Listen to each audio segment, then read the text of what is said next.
No. Today we're going to talk about the NHL Draft with my draft expert and your draft expert, Sportsology, aka Russ Cohen. Hey, this is Brain Chen. Subscribe to Locked On Blues. You're Locked On Blues, your daily podcast on the St. Louis Blues. Part of the Locked On Podcast Network. Your team every day. And welcome back to Locked On Blues. I am your host of Locked On Blues, Haley Taylor Simon, talking to you all things about our St. Louis Blues. On today's episode of Locked On Blues, I have with me Russ Cohen, aka Sportsology. He also does Locked On Flyers, as well as numerous other things besides that. But Russ is a draft expert, and he was at the NHL Combine. And he knows a lot about these prospects that maybe we don't know about. Sure, we might know the top 10 guys. But with the Blues having picks later on in the draft, we don't really know much about them. So that is why I have with me Russ Cohen. Russ, welcome to today's show. Hey, thanks, Haley. Appreciate it. Always. So I guess my biggest question heading into the draft, and this is maybe just how I'm perceiving it, is I think the Blues are going to trade away their 19th overall pick. Now, being an outsider to the St. Louis Blues and not talking about the team every day like I do here, do you feel like that sounds a little bit crazy, or do you think the Blues are going to keep their 19th overall draft pick? No, I think they're going to keep it because I don't think they think that they're going to be like a playoff team forever. There's going to have to be a reset period. And these guys take 3 to 5 years to get to the NHL. So this would be the time to start doing that. Armstrong's going to get kicked upstairs and then it's Alex Steen's gig, right? So at some point you have to go in that direction because again, they only have 3 draft picks starting in this draft, but solution too. Now, one of the things I'd like to pick your brain about is maybe some underrated prospects. And we talk a lot. Russ and I, for those that don't know, and I've mentioned this before, we sit at the same booth for the Flyers up in the press box. So we talk a lot about prospects, but you know about so many different guys that maybe the everyday person wouldn't know about. So not necessarily for the Blues, but just out of curiosity, do you feel like there's a name that's going to go early that maybe people are not talking about as much, that you just have a feeling after seeing him at the Combine, he's going to kind of surprise some people at the draft? So go early, meaning the Blues won't get him, but it's one of those. Yeah, like one of those. A guy that the Blues can get. Yeah, somebody that the Blues won't get, but somebody that's projected to get drafted later on in the draft. So somebody that maybe we think we can get here in St. Louis, but is going to end up getting drafted earlier. Yeah, that's a good one. Because we know that Brady Martin's going to go higher than originally anticipated. So that's pretty much a guarantee. I'm looking through my notes to see, like, as long as you don't say Jackson Smith, I'm fine with that. No, he's top 10. You're not going to. Oh. The Blues won't have it. I mean, he may not be top 10, but he's by 12th, 13th pick. He's gone. Like, there's no chance. There's no chance of getting Jackson Smith. The guy who could go up a little higher maybe is Cole Reshny because of the potential offense. He is only a 5'10" guy, but I think he plays bigger than 5'10". He compares himself to Travis Konechny. He loved his interview with the Flyers just because he talked about them. But as far as a player, terrific offensive player. I asked him how he attacks the middle of the ice. Be able to do that moving forward. He does think he's going to be able to do it. I think with a little better skating, he probably will be able to. I don't know if he's a center, but he's high on faceoffs. So he was 56% on faceoffs. So I have a feeling that there's going to be a point where a lot of these big guys are gone, and then there's not. This is one of the bigger drafts height-wise. But then they're going to maybe start to look at a few of the smaller skill guys, and somebody might say, hey, you know what? There's maybe second line potential here. It's probably third, but it could be second. And maybe somebody does that. And so that's maybe somebody that maybe the Blues have their eye on that ends up going 4 or 5 spots higher than they're picking, maybe 3 spots. So one of the questions I asked on Twitter at Locked On Blues was, I was talking to you today about the NHL draft, and I wanted the fans to kind of give me their opinion on what position the Blues would take. And I also put in trade the pick. So at 34%, we have draft a defenseman. At 17%, we have draft a center. At 41%, we have trade the pick. And then we also have somebody that wrote in saying just draft the most talented player regardless of position. So after hearing those results and how most of the people, if we take away trade the pick, want a defenseman, do you feel like it's possible within this draft at 19th overall for the Blues to get a solid defenseman, or do you think they're going to have to try to trade up a little bit more? No, I think they could get a solid defenseman and trade down. I think what they'll do, they will try to do is, like, as an example, I'll use as an example because they keep talking about trying to trade up. Well, play into that. Like, they have a bunch of seconds. They do have a third, I think. Maybe you have to trade them a pick, swap your firsts to get their last second.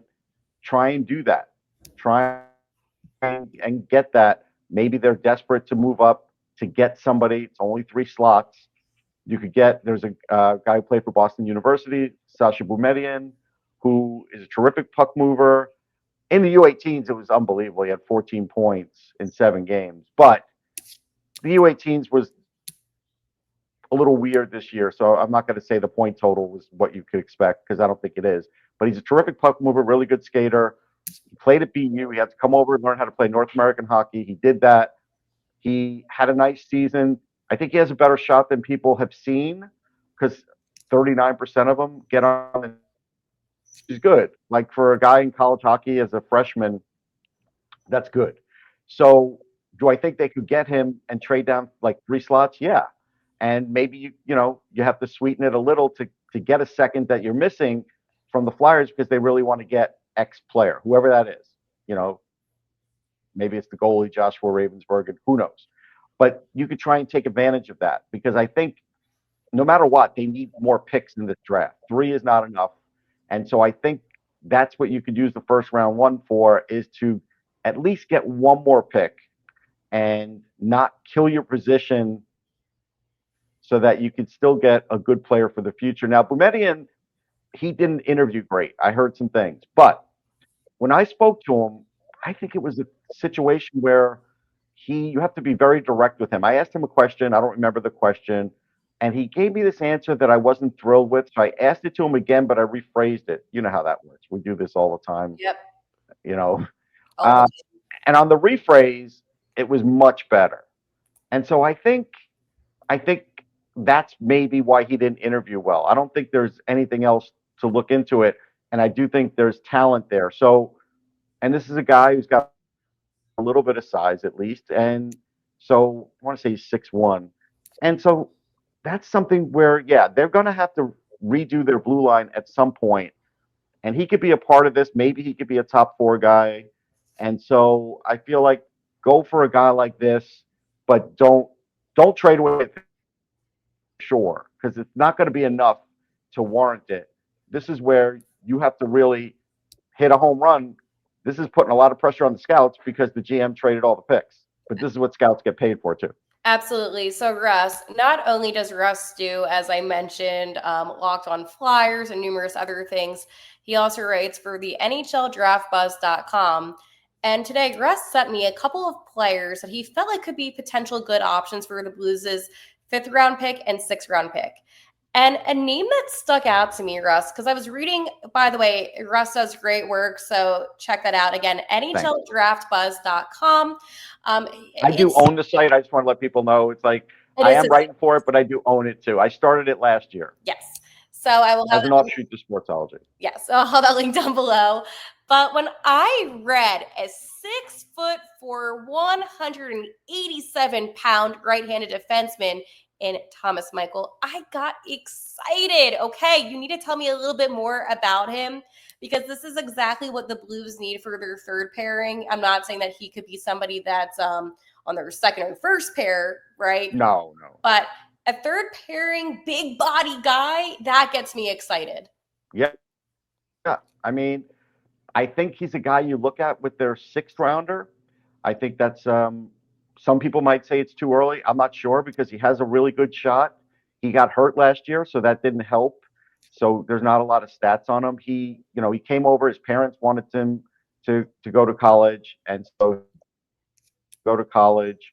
That's a big deal. He's going to get an education. College hockey this year is going to be incredible because with the amount of players that are going, maybe even Gavin McKenna, who I think is going there too, and he's the potential first overall pick next year. I doubt anybody unseats him. So he's the presumptive. And so you have all that, and he skates well. Like, he plays on the national team. Yeah, he was like young for the national team. He was playing in the Alps League, which is not great. No. And so that's why it was good that he came over. Personally, actually, no, he didn't play in the Alps League. Sorry, that was somebody else. But he played in the Czech Elite League. Yeah, and so that's pretty good. He played against men.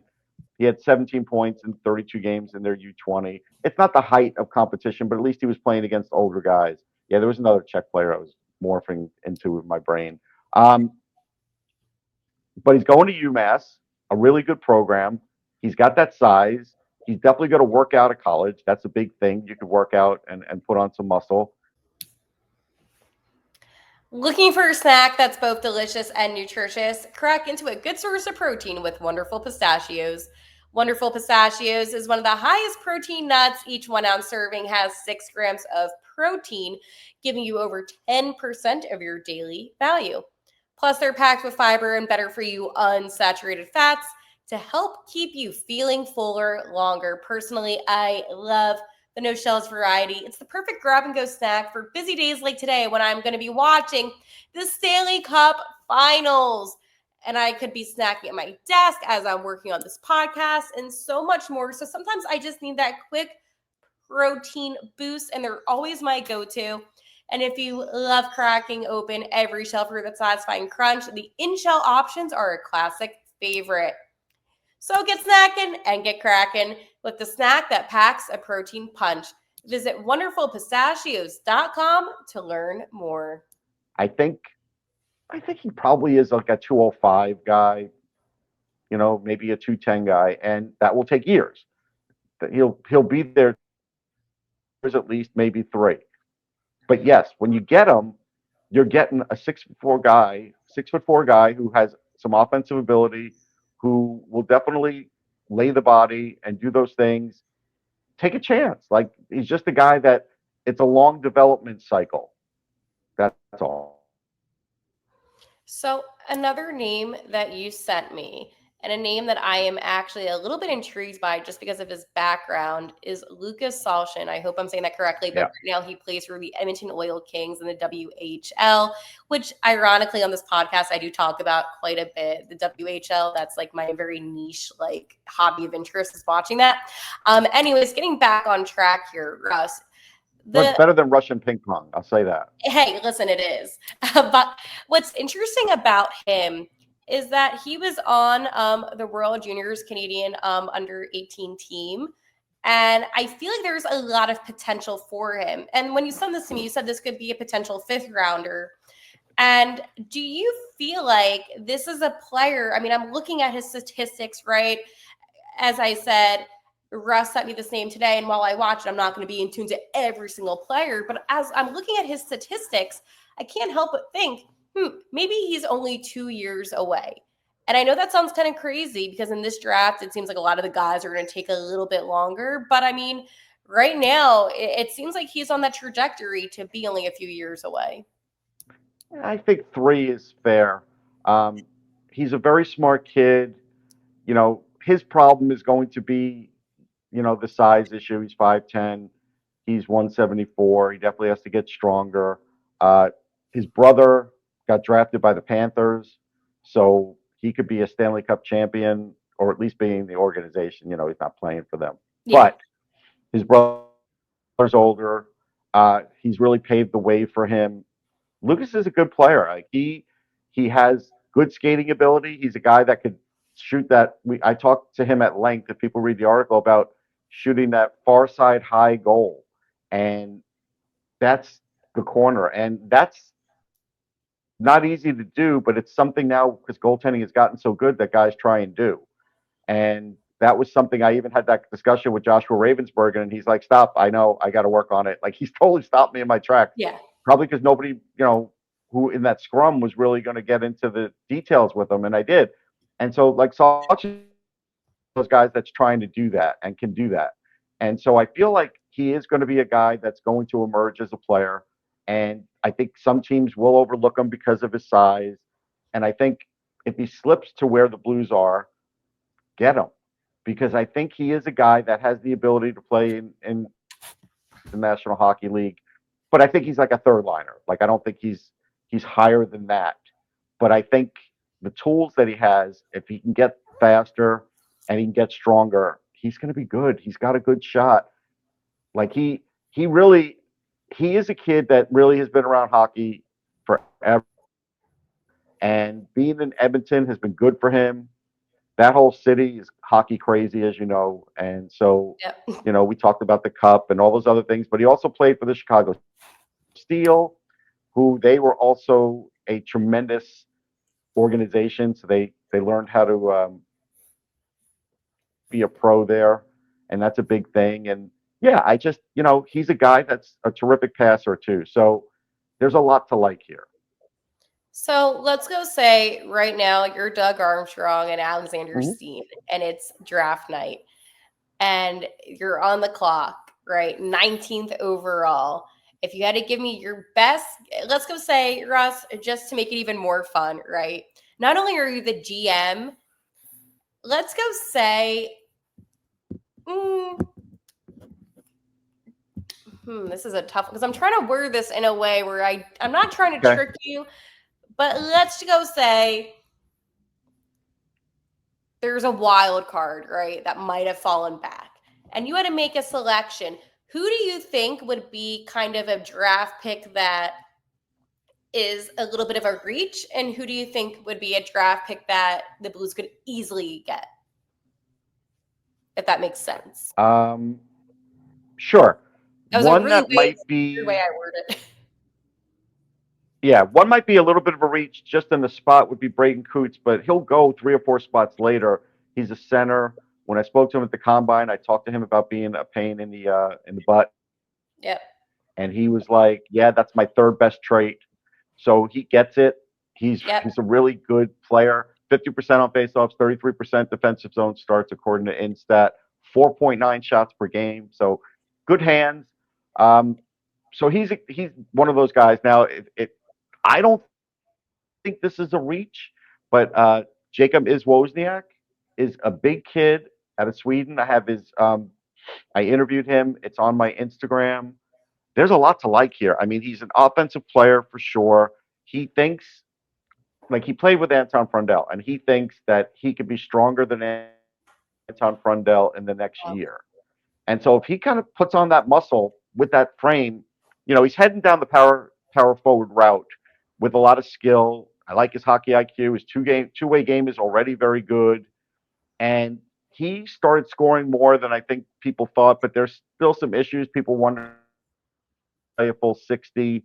I hear that pop up, but I like his long reach and his stick, and he's got a lot of torque on his wrist shot. So this kid has a lot of tools. So if you took him or if you traded back and took him, I think that's still good. I think a defenseman should be first, but I would be a bad pick because the Blues are going to need a guy like this down the road. Every team does.